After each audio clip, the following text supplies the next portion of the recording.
Wow. Grabe. Pattern. Pattern sign. V inverted. Tapos dalawang linya nagkaharap.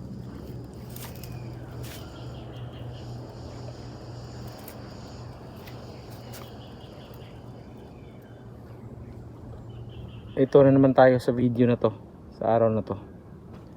So nag-i-explore tayo nito. So mayroon tayo nakitang sign marker na talagang legit, makikita natin. Grabe. Dalawang letter V na bawat tulis niya nagkaharap. At saka may dalawang linya dito. Alam niyo naman siguro kung paano to siya hanapin sa mga masugid kong taga-subaybay dito sa aking YouTube channel. Pero disclaimer sa iba nito, mga hindi alam at bago lang dito sa aking YouTube channel, iba magko-comment dito kasi iba yung mga diskarte alam nila. Tsaka i-comment dito is direkta agad gilid, harap o unahan.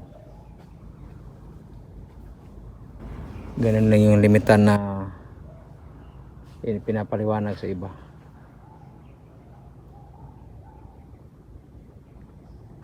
At saka sa iba mga decoder is naghanap sila ng heart sign, tapos din na sila direkta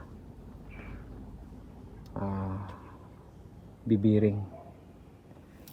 So mayroon pa ditong makintab, may dot sa gitna, heart siya dito.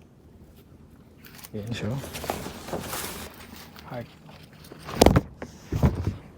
Tapos may malaking dot sa gilid ng malawak na parte sa heart. Ayan o. So ayun siya pala.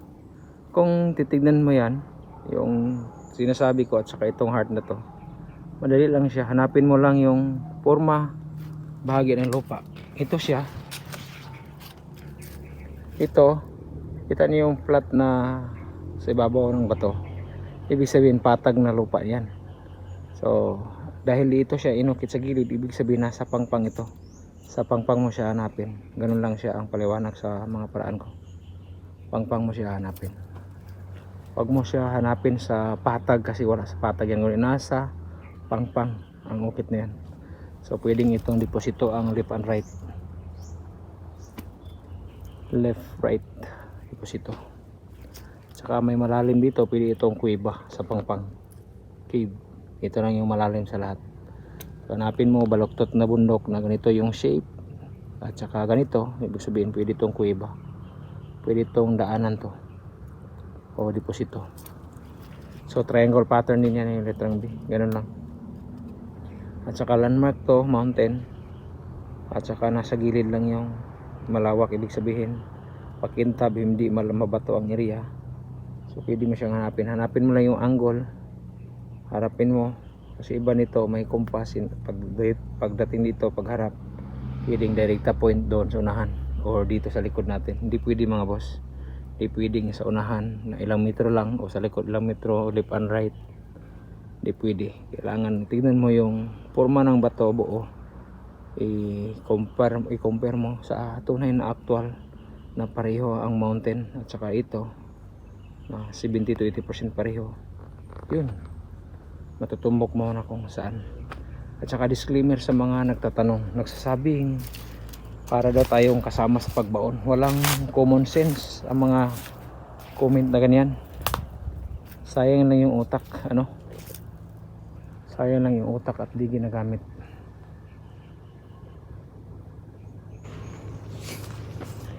Kung bibase mo pangpang to bato o mountain, yan lang yung parte na yan is pangpang. Mababaw na pangpang. So pwedeng mababaw na pangpang na nasa banda na yan yung taunay na lokasyon sa marker na isinulat dyan, iginuhit o nilagay sa bato. Andyan lang yun sa parte na yan. Siguro mga 50 to 60 meters ang distansya. makikita, matutunto na yan. Ano lang.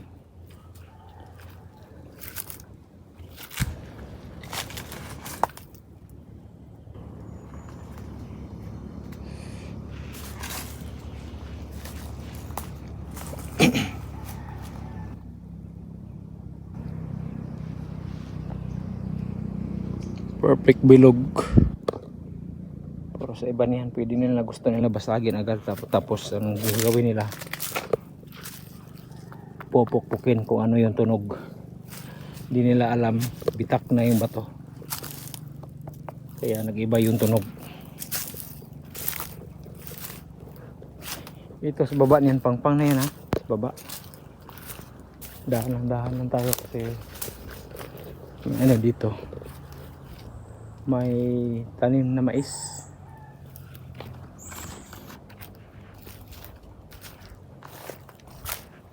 Kaya nakakatawa yung mga comment.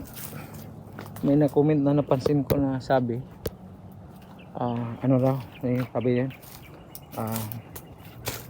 para na tayong kasama sa pagbaon ng mga kayamanan.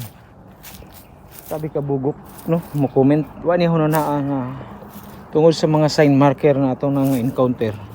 Diyan nato na solve ang misteryo gawa ng mga sundalong Hapon. Wala may common sense ug di gusto masapawan ang kanilang kaalaman, kaya ganun yung mga komento, mga negatibo ang pinapasa sa atin kasi gusto nila sila lang yung perfect. Bakit hindi sila magbablog? Bakit hindi nila i-share yung mga diskarte, kaalaman nila para paniwalaan din sila ng iba? At mayroon din nag-iidolo sa kanila. Di ko yung dito sila sa ating channel sumasapaw. Alam naman natin at hindi nila alam na yung mga sulid nila na mga sinusundan ay nasundan na natin ang kanilang mga galawan, yung mga narimap nila ating mga nasundan kasi walang mga laman. Ito sa akin wala pa namang site na nasundan sa akin na ganun. Napakahina ano.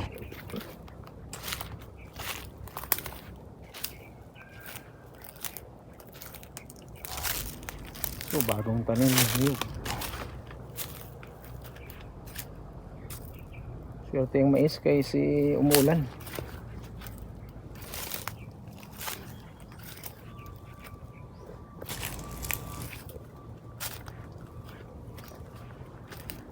Dari ta. Tapos ta sa part nga video na kani karon. So dito ta explain nato ni sa next video.